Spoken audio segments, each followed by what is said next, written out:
She has fallen asleep. The months of silk sheets and palace routine have settled her.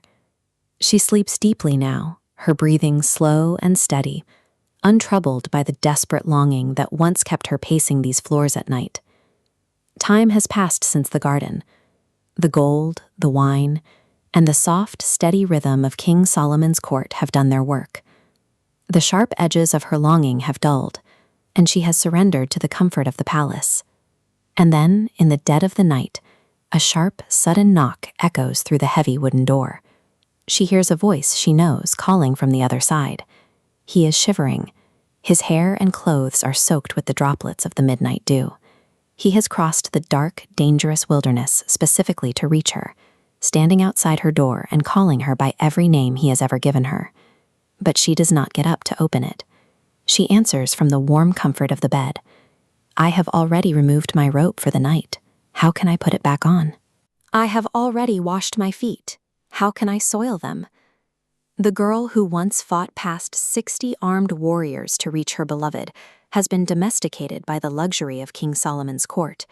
She has traded her wildness for the ease of a warm bed. He does not wait for her.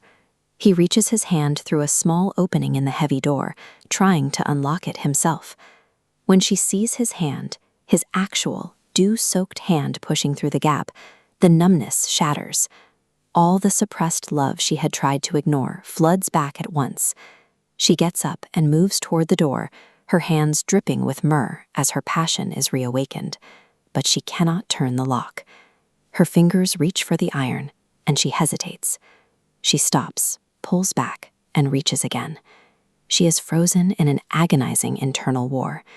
Every time her hand touches the cold metal, her passion drains away, and the pull of the warm, comfortable bed returns. Eventually, she overcomes her hesitation. She opens the door. He is gone. The doorway is empty, and the only thing that answers her is the rush of the night air. He left while she was deciding. Her inability to instantly choose the man she loves over the comfort she had grown used to has cost her everything.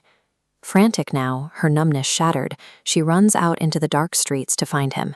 The sentries patrolling the outer walls have abandoned their usual indifference. They are watching her now, and they are moving. The encounter is violent and unvarnished.